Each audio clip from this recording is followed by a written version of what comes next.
Bendiciones a todos los hermanos que nos acompañan a través de la radio, a través de sus celulares o dispositivos móviles. Como siempre, les invitamos a que se registren en nuestra comunidad católica orante de santateresitaradio.com para que puedan compartir con nosotros en el chat en línea. Un saludo muy especial a nuestros hermanos que nos acompañan a través de nuestra aplicación, buscándonos como santateresita.radio, y a mis queridos hermanos también aquí en el chat de oración. Un saludo muy especial y un agradecimiento a la comunidad de locutores que prestan sus voces y sus corazones para que estas lecciones continuas sean realidad. Nosotros continuamos aquí con la lectura de esta exhortación apostólica post-sinodal, Amoris Laetitia, la alegría del amor, del Santo Padre, el Papa Francisco, sobre el amor en la familia. Capítulo 5. Amor que se vuelve fecundo. Numeral 165. El amor siempre da vida. Por eso, el amor conyugal no se agota dentro de la pareja. Los cónyuges, a la vez que se dan entre sí, dan más allá de sí mismos la realidad del Hijo, reflejo viviente de su amor, signo permanente de la unidad conyugal y síntesis viva e inseparable del Padre y de la Madre. Numeral 166. La familia es el ámbito no solo de la generación, sino de la acogida de la vida que llega como regalo de Dios. Cada nueva vida nos permite descubrir la dimensión más gratuita del amor que jamás deja de sorprendernos. Es la belleza de ser amados antes. Los hijos son amados antes de que lleguen. Esto nos refleja el primado del amor de Dios que siempre toma la iniciativa, porque los hijos son amados antes de haber hecho algo que merecerlo. Sin embargo, numerosos niños desde el inicio son rechazados, abandonados, les roban su infancia y su futuro. Algunos se atreven a decir, casi para justificarse, que fue un error hacer que viniera al mundo. Esto es vergonzoso. ¿Qué hacemos con las solemnes declaraciones de los derechos humanos o de los derechos del niño si luego castigamos a los niños por errores de los adultos? Si un niño llega al mundo en circunstancias no deseadas, los padres u otros miembros de la familia deben hacer todo lo posible para aceptarlo como don de Dios y por asumir la responsabilidad de acogerlo con apertura y cariño. Porque cuando se trata de los niños que vienen al mundo, ningún sacrificio de los adultos será considerado demasiado costoso o demasiado grande, con tal de evitar que un niño piense que es un error, que no vale nada y que ha sido abandonado a las heridas de la vida y a la prepotencia de los hombres. El don de un nuevo hijo que el Señor confía a papá y mamá comienza con la acogida, prosigue con la custodia a lo largo de la vida terrena y tiene como destino final el gozo de la vida eterna. Una mirada serena hacia el cumplimiento último de la persona humana hará a los padres todavía más conscientes del precioso don que les ha sido confiado. En efecto, a ellos les ha concedido Dios elegir el nombre con el que llamará cada uno de sus hijos por toda la eternidad. Numeral 167. Las familias numerosas son una alegría para la Iglesia. En ellas el amor expresa su fecundidad generosa. Esto no implica olvidar una sana advertencia de San Juan Pablo II, cuando explicaba que la paternidad responsable no es procreación ilimitada o falta de conciencia de lo que implica educar a los hijos, sino más bien la facultad que los esposos tienen de usar su libertad inviolable de modo sabio y responsable, teniendo en cuenta tanto las realidades sociales y demográficas como su propia situación y sus deseos legítimos. Numeral 168. El embarazo es una época difícil, pero también es un tiempo maravilloso. La madre acompaña a Dios para que se produzca el milagro de una nueva vida. La maternidad surge de una particular potencialidad del organismo femenino que con peculiaridad creadora sirve a la concepción y a la generación del ser humano. Cada mujer participa del misterio de la creación, que se renueva en la generación humana. Es como dice el Salmo: tú me has tejido en el seno materno. Cada niño que se forma dentro de su madre es un proyecto eterno del Padre Dios y de su amor eterno. Antes de formarte en el vientre, te escogí. Antes de que salieras del seno materno, te consagré. Cada niño está en el corazón de Dios desde siempre. Y en el momento en que es concebido se cumple el sueño eterno del Creador. Pensemos cuánto vale ese embrión desde el instante en que es concebido. Hay que mirarlo con esos ojos de amor del Padre, que mira más allá de toda apariencia. Numeral 169. La mujer embarazada puede participar de ese proyecto de Dios soñando a su hijo. Toda mamá y todo papá soñó a su hijo durante 9 meses. No es posible una familia sin soñar. Cuando en una familia se pierde la capacidad de soñar, los chicos no crecen, el amor no crece, la vida se debilita y se apaga. Dentro de ese sueño, para un matrimonio cristiano, aparece necesariamente el bautismo.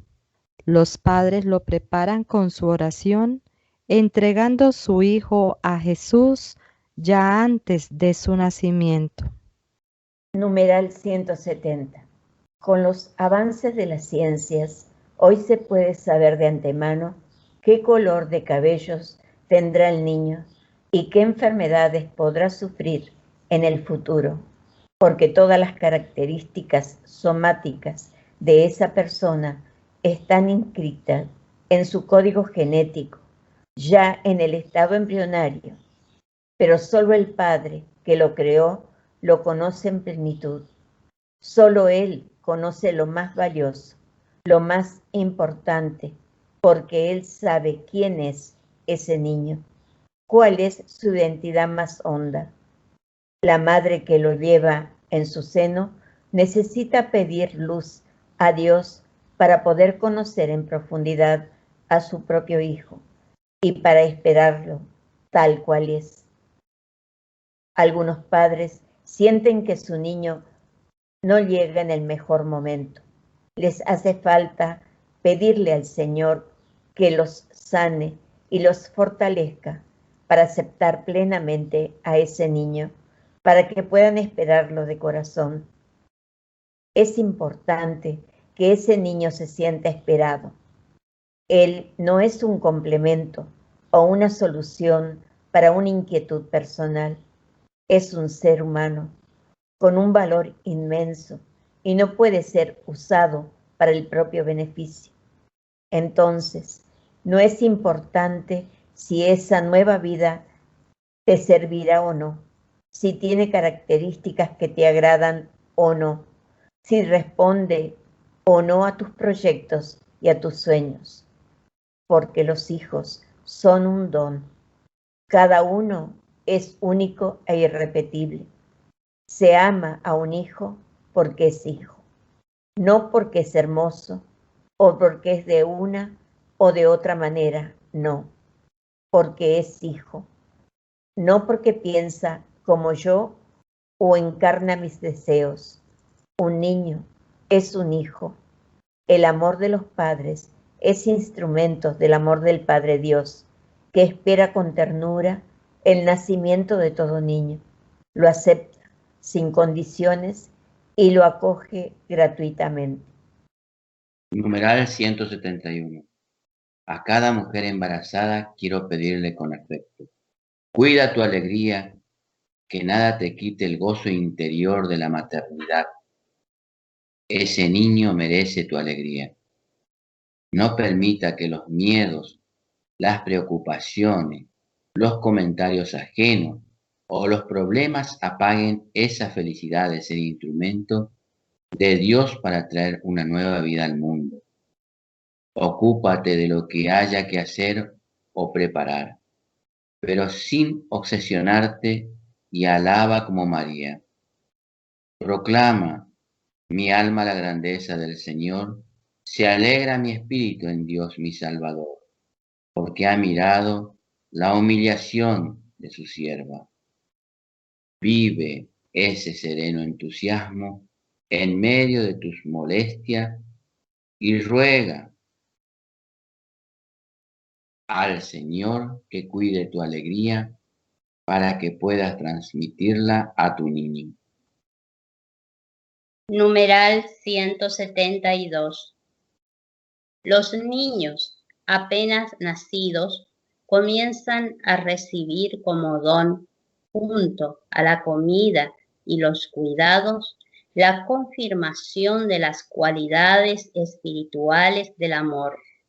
Los actos de amor pasan a través del don del nombre personal, el lenguaje compartido, las intenciones de las miradas, las iluminaciones de las sonrisas.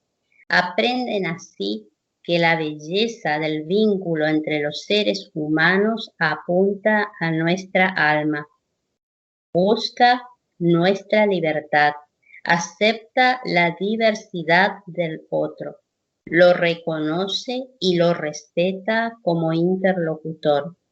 Y esto es amor, que trae una chispa del amor de Dios. Todo niño tiene derecho a recibir el amor de una madre y de un padre, ambos necesarios para su maduración íntegra y armoniosa. Como dijeron los obispos de Australia, ambos contribuyen, cada uno de una manera distinta, a la crianza de un niño. Respetar la dignidad de un niño significa afirmar su necesidad y derecho natural a una madre y a un padre.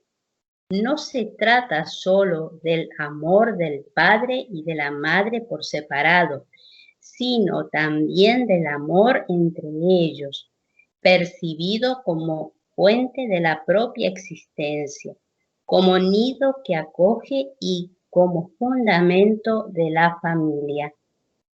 De otro modo, el hijo parece reducirse a una posesión caprichosa.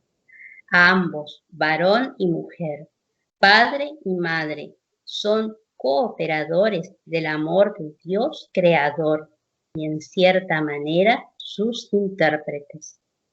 Muestran a sus hijos el rostro materno y el rostro paterno del Señor.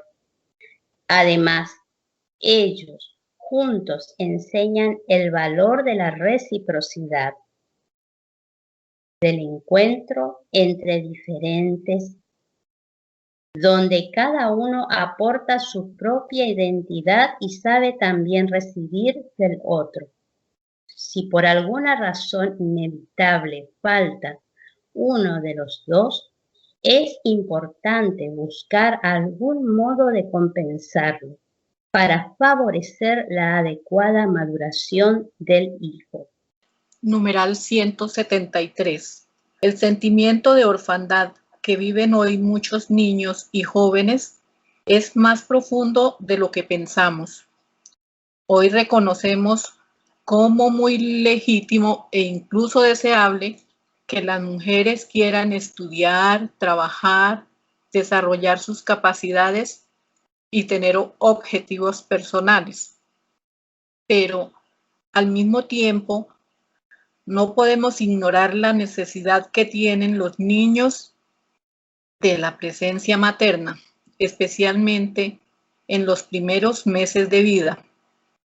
La realidad es que la mujer está ante el hombre como madre, sujeto de la nueva vida humana que se concibe y se desarrolla en ella, y de ella nace al mundo. El debilitamiento de la presencia materna con sus cualidades femeninas es un riesgo grave para nuestra tierra. Valoro el feminismo cuando no pretende la uniformidad ni la negación de la maternidad, porque la grandeza de la mujer implica todos los derechos que emanan de su inalienable dignidad humana, pero también de su genio femenino, indispensable para la sociedad. Sus capacidades específicamente femeninas, en particular la maternidad, le otorgan también deberes, porque su ser mujer implica también una misión peculiar en esta tierra que la sociedad necesita proteger y para bien de todos. Numeral 174. De hecho, las madres son el antídoto más fuerte ante la difusión del individualismo egoísta. Son ellas quienes testimonian la belleza de la vida. Sin duda, una sociedad sin madres sería una sociedad inhumana, porque las madres saben testimoniar siempre, incluso en los peores momentos, la ternura, la entrega, la fuerza moral. Las madres transmiten a menudo también el sentido más profundo de la práctica religiosa. En las primeras oraciones, en los primeros gestos de devoción que aprende un niño. Sin las madres, no solo no habría nuevos fieles, sino que la fe perdería buena parte de su calor sencillo y profundo. Queridísimas mamás, gracias. Gracias por lo que sois en la familia y por lo que dais a la iglesia y al mundo. Numeral 175.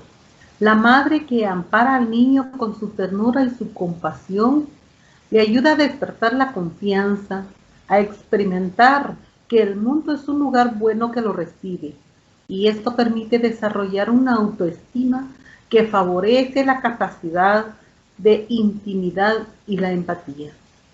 La figura paterna, por otra parte, ayuda a percibir los límites de la realidad y se caracteriza más por la orientación, por la salida hacia el mundo más amplio y desafiante, por la invitación al esfuerzo y a la lucha. Un padre con una clara y feliz identidad masculina, que a su vez combine en su trato con la mujer el afecto y la protección, es tan necesario como los cuidados maternos. Hay roles y tareas flexibles que se adaptan a las circunstancias concretas de cada familia, pero la presencia clara y bien definida de las dos figuras, femenina y masculina, crean el ámbito más adecuado para la maduración del niño. Numeral 176. Se dice que nuestra sociedad es una sociedad sin padres. En la cultura occidental, la figura del padre estaría simbólicamente ausente, desviada, desvanecida. Aún la virilidad pareciera cuestionada. Se ha producido una comprensible confusión, porque en un primer momento esto se percibió como una liberación del padre patrón, del padre como representante de la ley que se impone desde afuera, del padre como censor de la felicidad de los hijos y obstáculo a la emancipación y autonomía de los jóvenes. A veces en el pasado, en algunas casas, reinaba el autoritarismo. En ciertos casos, nada menos que el maltrato. Pero, como sucede con frecuencia, se pasa de un extremo al otro. El problema de nuestros días no parece ser ya tanto la presencia entrometida del padre, sino más bien su ausencia, el hecho de no estar presente. El padre está algunas veces tan concentrado en sí mismo y en su trabajo y a veces en sus propias realizaciones individuales, que olvida incluso a la familia y deja solos a los pequeños, a los jóvenes. La presencia paterna y por tanto su autoridad se ve afectada también por el tiempo cada vez mayor que se dedica a los medios de comunicación y a la tecnología de la distracción. Hoy, además, la autoridad está puesta bajo sospecha y los adultos son crudamente cuestionados. Ellos mismos abandonan las certezas y por eso no dan orientaciones seguras y bien fundadas a sus hijos. No es sano que se intercambien los roles entre padres e hijos, lo cual daña el educado proceso de maduración que los niños necesitan recorrer y les niega un amor orientador que les ayude a madurar. Numeral 177. Dios pone al padre en la familia para que, con las características valiosas de su masculinidad, sea cercano a la esposa, para compartir todo, alegrías y dolores, cansancios y esperanzas, y que sea cercano a los hijos en su crecimiento, cuando juegan y cuando tienen ocupaciones, cuando están despreocupados y cuando están angustiados, cuando se expresan y cuando son taciturnos, cuando se lanzan y cuando tienen miedo, cuando dan un paso equivocado y cuando vuelven a encontrar el camino. Padre presente, siempre. Decir presente no es lo mismo que decir controlador, porque los padres demasiado controladores anulan a los hijos. Algunos padres se sienten inútiles o innecesarios, pero la verdad es que los hijos necesitan encontrar un padre que los espera cuando regresan de sus fracasos. Harán de todo por no admitirlo, para no hacerlo ver, pero lo necesitan. No es bueno que los niños se queden sin padres y así dejen de ser niños antes de tiempo. Numeral 178. Muchas parejas de esposos no pueden tener hijos. Sabemos lo mucho que se sufre por ello. Por otro lado, sabemos también que el matrimonio no ha sido instituido solamente para la procreación.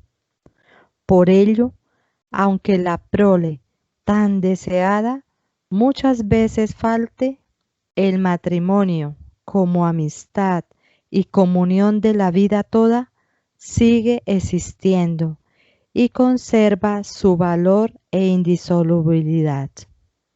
Además, la maternidad no es una realidad exclusivamente biológica, sino que se expresa de diversas maneras.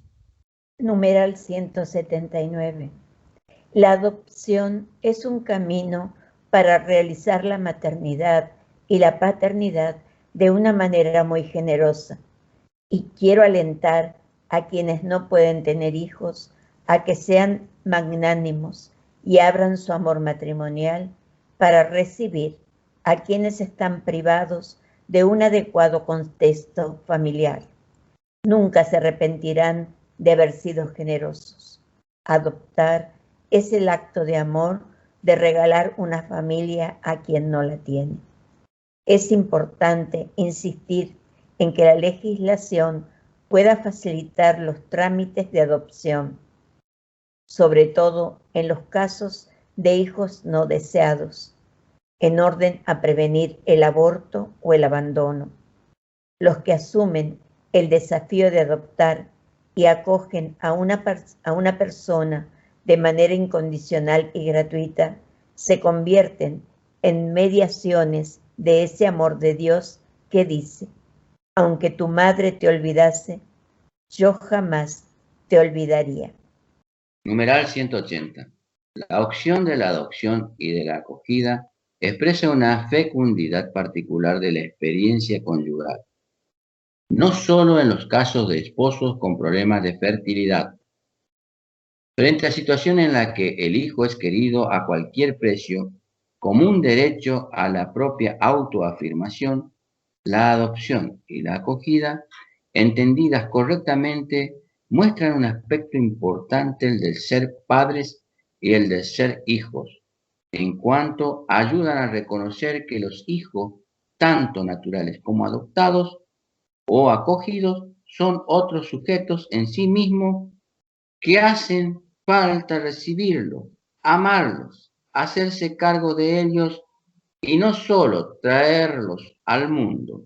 El interés superior del niño debe primar en los procesos de adopción y acogida.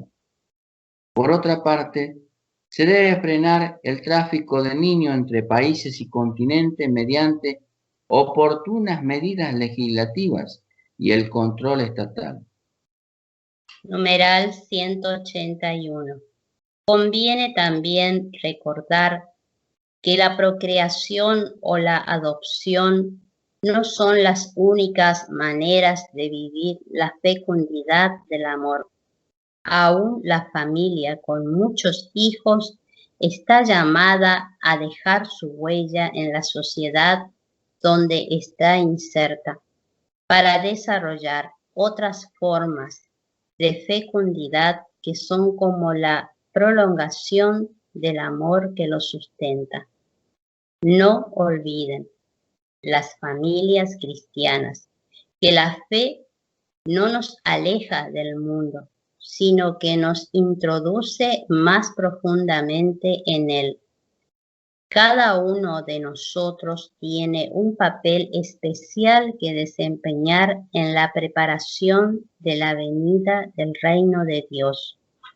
La familia no debe pensar a sí misma como un recinto llamado a protegerse de la sociedad.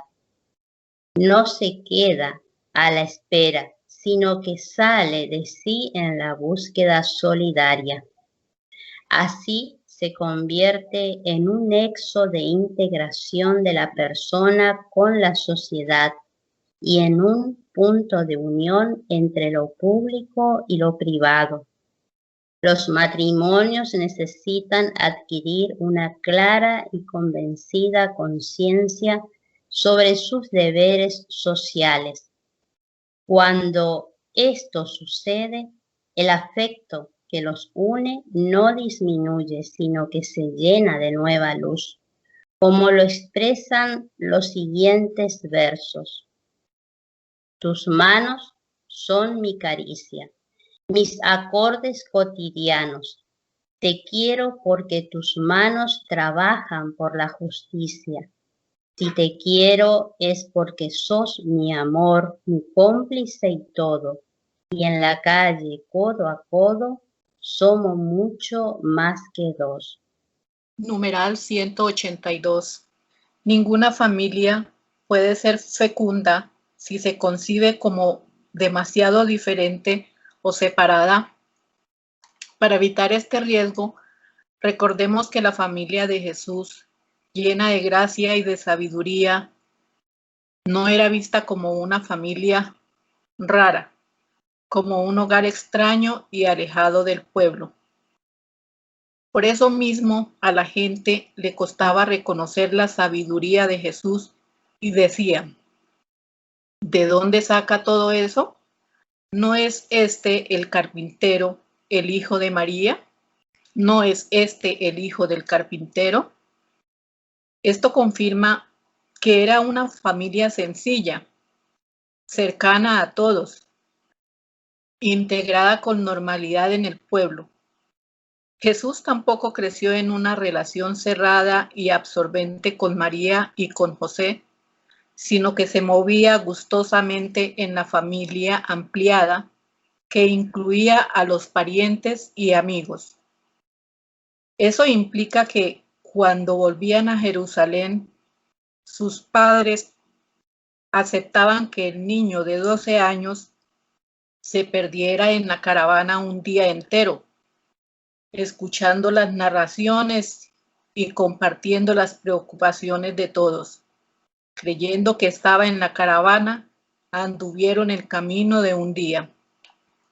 Sin embargo, a veces sucede que algunas familias cristianas, por el lenguaje que usan, por el modo de decir las cosas, por el estilo de su trato, por la repetición constante de 2 o 3 temas, son vistas como lejanas, como separadas de la sociedad, y hasta sus propios parientes se sienten despreciados o juzgados por ellas.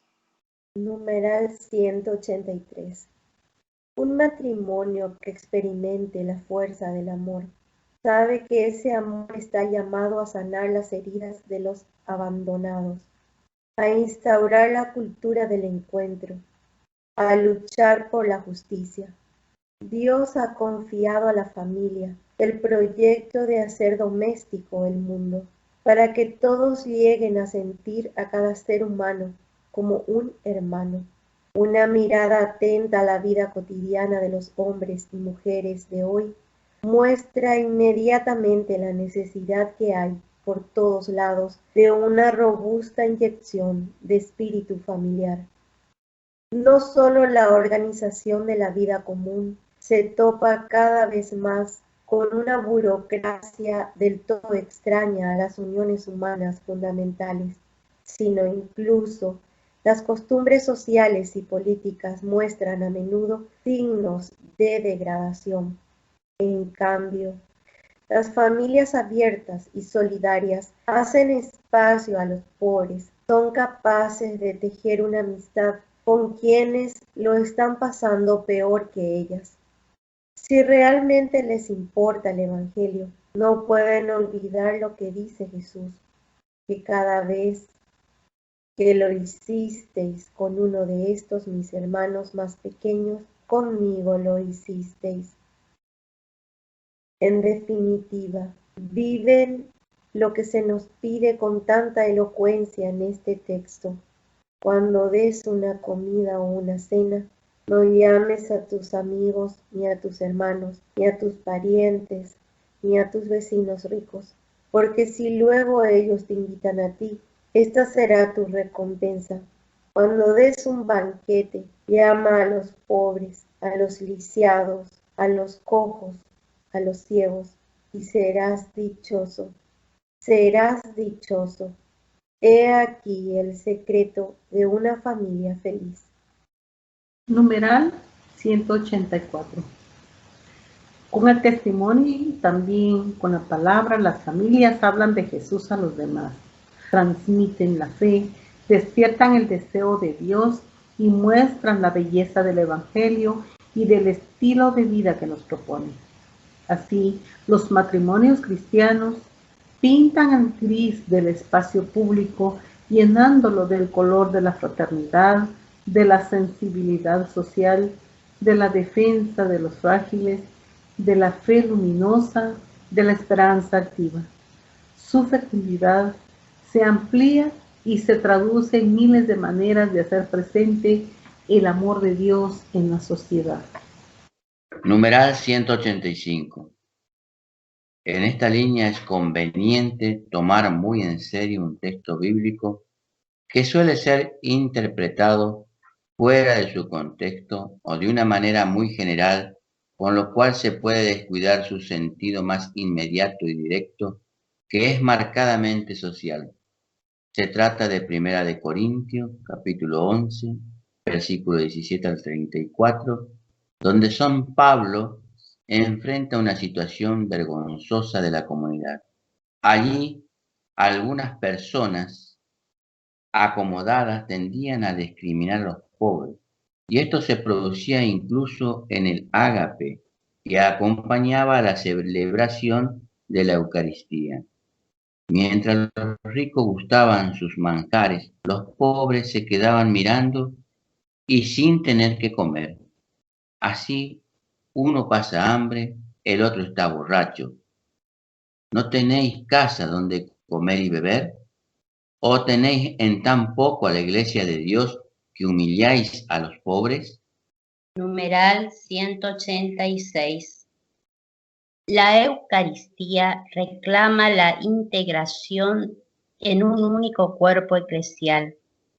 Quien se acerca al cuerpo y a la sangre de Cristo no puede al mismo tiempo ofender este mismo cuerpo, provocando escandalosas divisiones y discriminaciones entre sus miembros.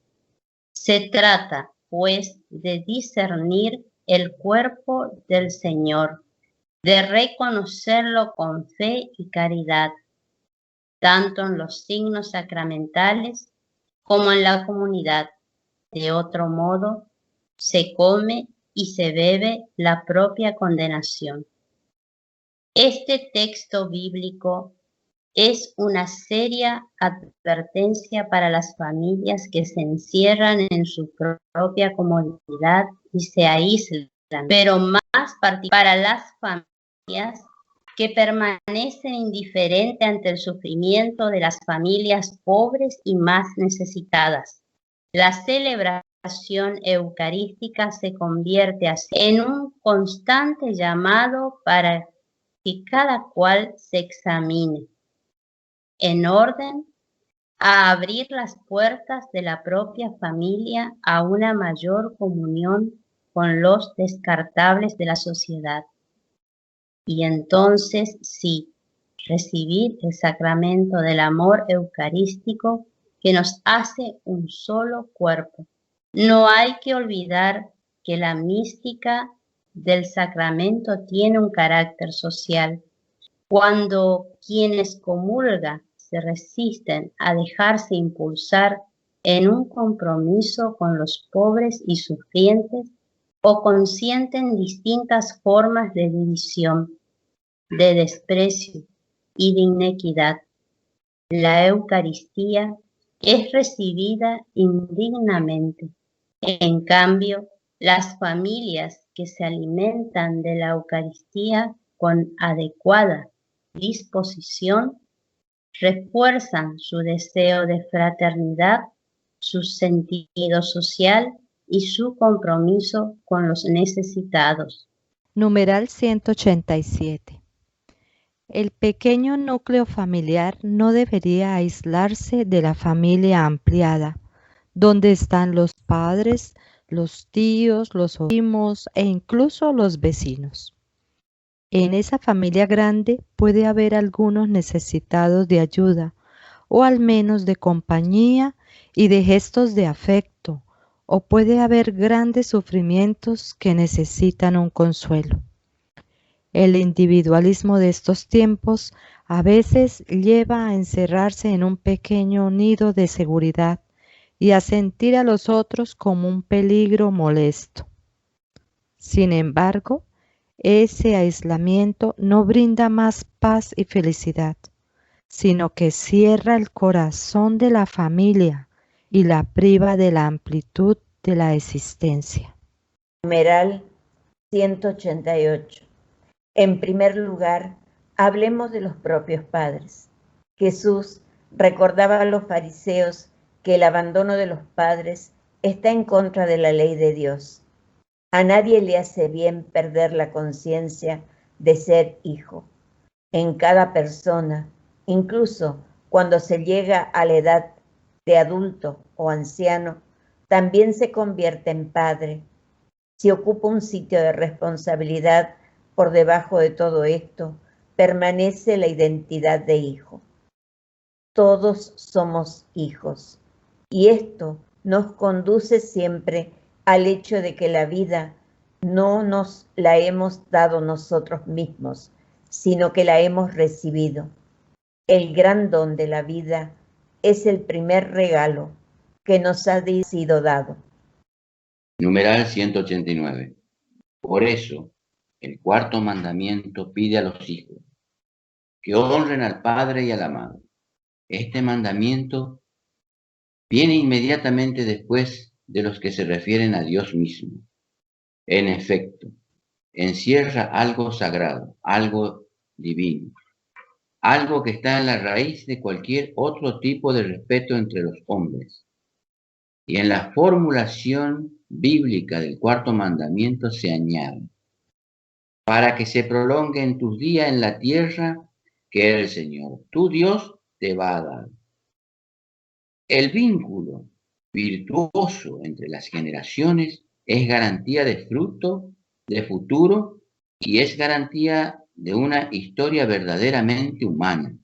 Una sociedad de hijos que no honran a sus padres es una sociedad sin honor, es una sociedad destinada a poblarse de jóvenes desapacibles y ávidos.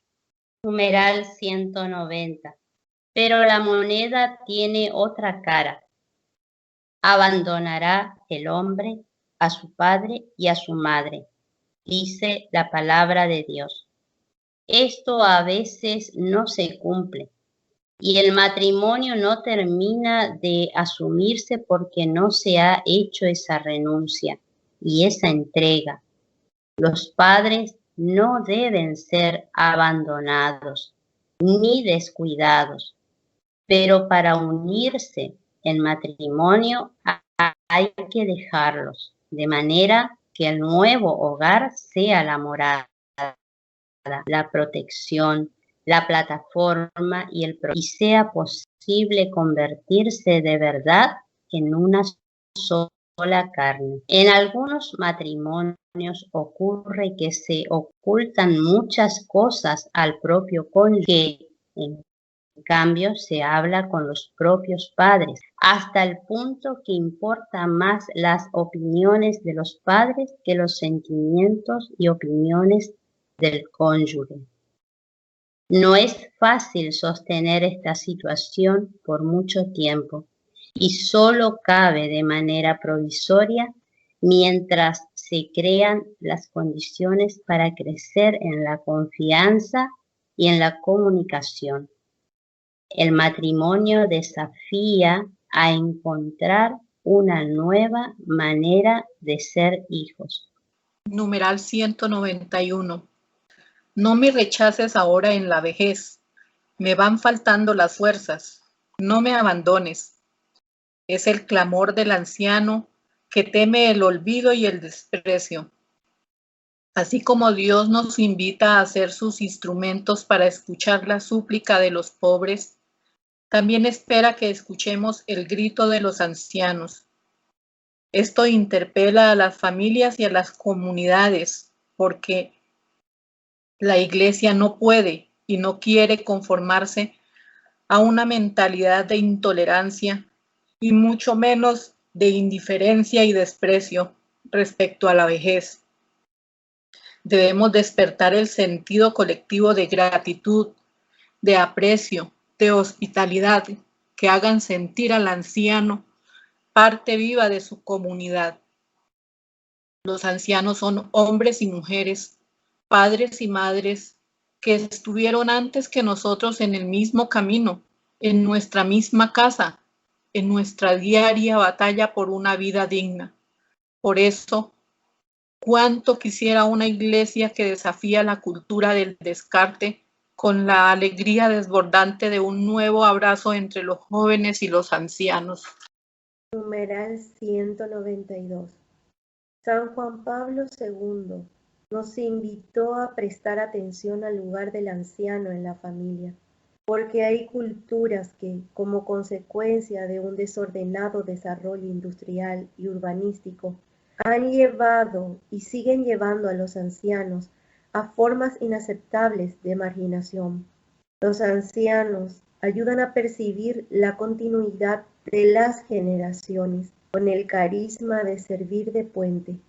Muchas veces son los abuelos quienes aseguran la transmisión de los grandes valores a sus nietos, y muchas personas pueden reconocer que deben precisamente a sus abuelos la iniciación a la vida cristiana. Sus palabras, sus caricias o su sola presencia ayudan a los niños a reconocer que la historia no comienza con ellos, que son herederos de un viejo camino y que es necesario respetar el trasfondo que nos antecede. Quienes rompen lazos con la historia tendrán dificultades para tejer relaciones estables y para reconocer que no son los dueños de la realidad. Entonces, la atención a los ancianos habla de la calidad de una civilización. ¿Se presta atención al anciano en una civilización? ¿Hay sitio para el anciano? Esta civilización seguirá adelante si sabe respetar la sabiduría de los ancianos. Numeral 193. La ausencia de memoria histórica es un serio defecto de nuestra sociedad. Es la mentalidad inmadura del ya fue. Conocer y poder tomar posición frente a los acontecimientos pasados es la única posibilidad de construir un futuro con sentido. No se puede educar sin memoria, recordar aquellos días primeros. Las narraciones de los ancianos hacen mucho bien a los niños y jóvenes, ya que los conectan con la historia vivida tanto de la familia como del barrio y del país. Una familia que no respeta y atiende a sus abuelos, que son su memoria viva, es una familia desintegrada, pero una familia que recuerda es una familia con porvenir. Por lo tanto, en una civilización en la que no hay sitio para los ancianos o se los descarta porque crean problemas, esta sociedad lleva consigo el virus de la muerte, ya que se arranca de sus propias raíces. El fenómeno de la orfandad contemporánea, en términos de discontinuidad, desarraigo y caída de las certezas que dan forma a la vida, nos desafía a hacer de nuestras familias un lugar donde los niños puedan arraigarse en el suelo de una historia colectiva. Numeral 194. La relación entre los hermanos se profundiza con el paso del tiempo y el vínculo de fraternidad que se forma en la familia entre los hijos, si se da en un clima de educación abierto a los demás, es una gran escuela de libertad y de paz. En la familia, entre hermanos, se aprende la convivencia humana. Tal vez no siempre somos conscientes de ello, pero es precisamente la familia la que introduce la fraternidad en el mundo, a partir de esta primera experiencia de hermandad, nutrida por los afectos y por la educación familiar. El estilo de la fraternidad se irradia como una promesa sobre toda la sociedad. Numeral 195. Crecer entre hermanos brinda la hermosa experiencia de cuidarnos, de ayudar y de ser ayudados. Por eso, la fraternidad en la familia resplandece de modo especial cuando vemos el cuidado, la paciencia, el afecto con los cuales se rodea al hermanito o a la hermanita más débiles, enfermos o con discapacidad. Hay que reconocer que tener un hermano, una hermana que te quiere es una experiencia fuerte, impagable, insustituible, pero hay que enseñar con paciencia a los hijos a tratarse como hermanos. Ese aprendizaje, a veces costoso, es una verdadera escuela de sociabilidad.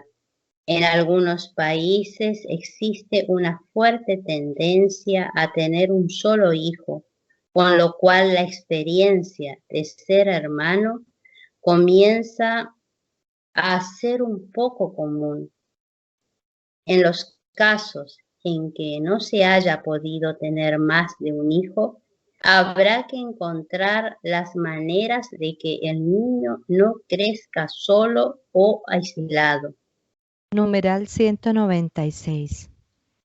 Además del círculo pequeño que conforman los cónyuges y sus hijos, está la familia grande que no puede ser ignorada, porque el amor entre el hombre y la mujer en el matrimonio y, de forma derivada y más amplia, el amor entre los miembros de la misma familia, entre padres e hijos, entre hermanos y hermanas, entre parientes y familiares, está animado e impulsado por un dinamismo interior e incesante que conduce la familia a una comunión cada vez más profunda e intensa, fundamento y alma de la comunidad conyugal y familiar. Allí también se integran los amigos y las familias amigas, e incluso las comunidades de familias que se apoyan mutuamente en sus dificultades, en su compromiso social y en su fe. Numeral 197. Esta familia grande debería integrar con mucho amor a las madres adolescentes, a los niños sin padres, a las mujeres solas que deben llevar adelante la educación de sus hijos, a las personas con alguna discapacidad que requieren mucho afecto y cercanía, a los jóvenes que luchan contra una adicción, a los solteros, separados o viudos que sufren la soledad, a los ancianos y enfermos que no reciben el apoyo de sus hijos y en su seno tienen cabida incluso los más desastrosos en las conductas de su vida. También puede ayudar a compensar las fragilidades de los padres o detectar y denunciar a tiempo posibles situaciones de violencia o incluso de abusos sufridas por los niños, dándoles un amor sano y una tutela familiar cuando sus padres no pueden asegurarla. Numeral 198. Finalmente, no se puede olvidar que en esta familia grande están también el suegro y la suegra, y todos los parientes del cónyuge. Una delicadeza propia del amor consiste en evitar verlos como competidores, como seres peligrosos, como invasores. La unión conyugal reclama respetar sus tradiciones y costumbres, tratar de comprender su lenguaje, contener las críticas, cuidarlos e integrarlos de alguna manera en el propio corazón, aun cuando haya que preservar la legítima autonomía y la intimidad de la pareja. Estas actitudes son también un modo exquisito de expresar la generosidad de la entrega amorosa al propio cónyuge. Gloria al Padre, al Hijo y al Espíritu Santo. Como era en un principio, ahora y siempre, por los siglos de los siglos. Amén.